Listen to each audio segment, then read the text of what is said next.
Yun, oh, wala na yung gabundok na tinambak nila dito, no? So yung nagde-dredging sa Ilog Pasig. Yan. Yung gabundok na pinagalong basura dito tsaka bora.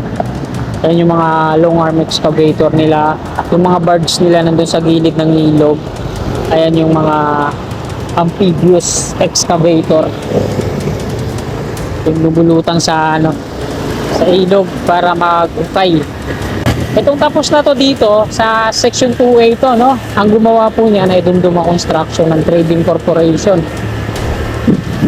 Lima yan hanggang doon sa may index connector. So dito may temporary steel casing.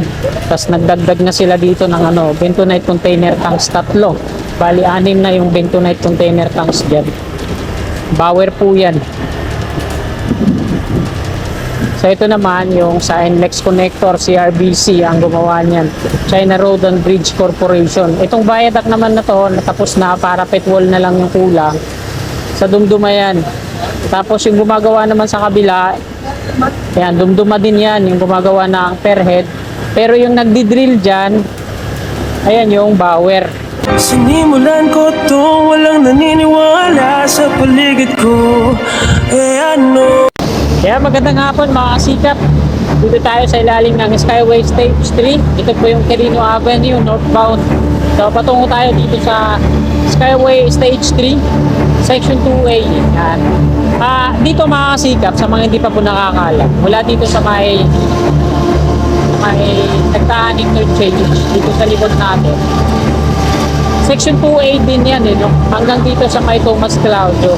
Kaso yung wala siyang apostrophe sa taas, dalawa kasi yung Section 2A dito eh. Tapos yung isang Section 2A naman, mula dito naman sa Thomas Claudio papuntang PUP Santa Mesa. Bahagi pa ng isang Section 2A ito dito, no? O yung viaduct ng Skyway Stage 3 patungo. Mula nagtaan ng interchange patungo dito sa Thomas Claudio. At dyan naman sa kukunan natin ng update, ayan din yung Section 2A na isa. Papuntang naman yung PUP Santa Mesa. So ayan yung update natin ngayon. Itong flyover na to, tingnan nyo may mga cross sa gitna. Madidemolish kasi ito para sa NCR o North-South Commuter Railway. No? Dito kasi dadaan yung viaduct na ito. Kung may mga cross dito, may mga numbering, ngayon po yung magiging palatandaan ng columns ito eh. Number 10.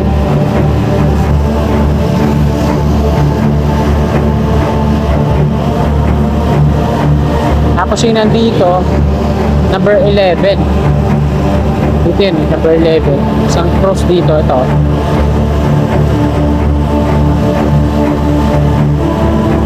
Ayan. So yung number 11. Tapos yung 7, 8 nandiyan sa kabila, yung sa kabilang flyover sa kaliwa natin.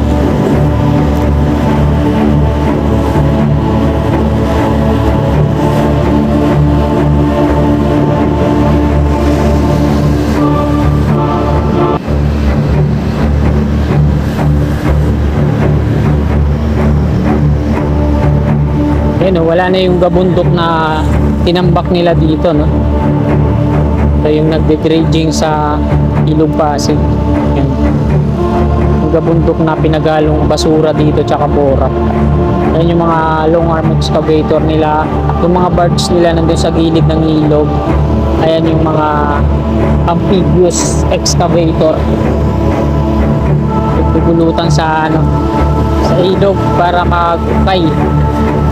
Tanggalin yung mga borak, yung mga long arm excavator na yun yung gamit.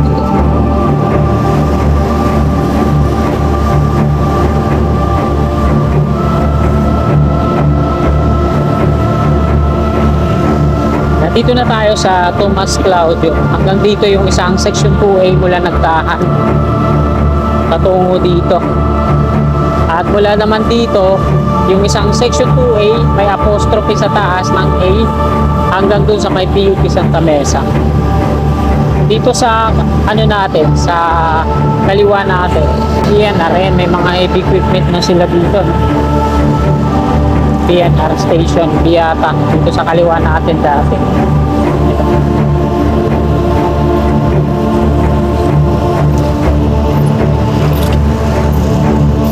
Ay mga kasigap, yung wall ng station dito ng PNR, wala na, no?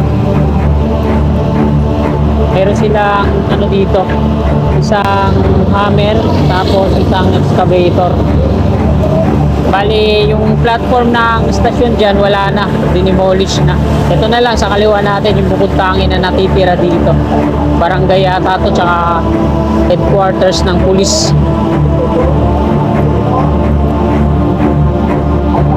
Ito mga kasiga po yung sa ano, yung Thomas Claudio, dito nag-i-start ang ano, section 2A patungong PUP. Ayan, nalagyan na nila ng forma yung dalawang beam, tapos yung isa naman double decker, nilalagyan nila ng platform sa taas, tapos diretso yan dito. Ayan, sa may creek. Maliit lang tingnan tong creek na to pag naka drone shot tayo, pero malawak yan, yun. Flood control. Dito yan dadaan, diretso. Yung bahay dito sa kanto, hindi pa siya nadidemolish yan. Ayan.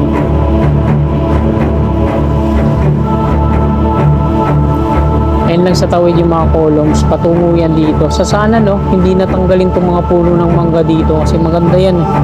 Nagbibigay ng lilim, tapos yung mga ugat niya sumisip-sip yan dyan sa ilog, kaya malalago yung dahon. Ito yung bahay dito na dalawa na dinidemolish, tapos ito dito na demolish na. Diretso yan patungo doon sa Padre Jacinto Zamora Bridge. Ano? Balik na tayo dito.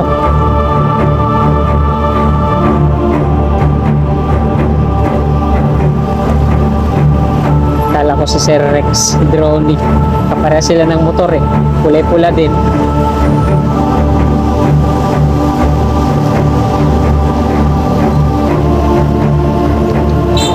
Patungo yan dito sa likod mga kasiga. Galing tayo kanina dun. Ayan o, so na-demolish na rin yung dalawang bahay dito. Ito na lang sa kanto, hindi pa.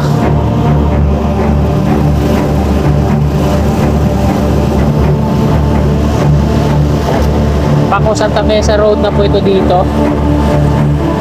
Dito sa kanan natin yan, di pa naman totally lahat na-demolish ito. May mga natitira pa. Pero lahat na to, ano na to, acquired ng government. So yung bumili ng right of way na to, yung gobyerno natin, DPWH. Bali yung skyway na gagawin dito, ang gumagawa nun ay San Miguel Corporation, private.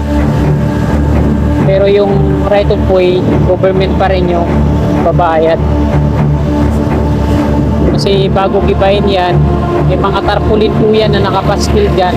Makikita natin sa mga nakaraang vlog natin na nakasulat DPWH, tapos acquired government, property do not enter, nakalagay doon.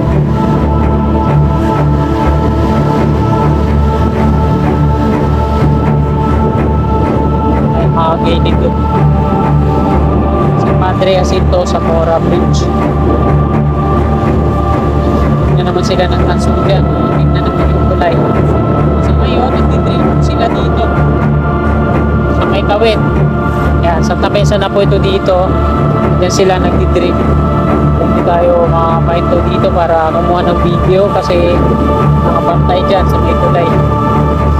Kailangan drone talaga. Hindi mahabol nila yung drone. Sa taas lang. Lalo na pag nasa 100 meters yung altitude mo, hindi nga nila mamamalayan. Pinalawak na yung river gauge dito sa kaliwa. So dito yan. Itong tapos na to dito sa section 2A ito, no? Ang gumawa po niyan ay Dunduma Construction ng Trading Corporation. lima yan hanggang doon sa may index connector. So dito may temporary steel casing, tapos nagdagdag na sila dito ng bentonite container tanks tatlo. Bali 6 na yung bentonite container tanks dyan. Power po yan. So ito naman yung sa NLEX connector, CRBC ang gumawa niyan, China Road and Bridge Corporation. Itong viaduct naman na to natapos na, parapet wall na lang ng kulang sa dumduma yan. Tapos yung gumagawa naman sa kabila, yan, dumduma din yan, yung gumagawa ng per head.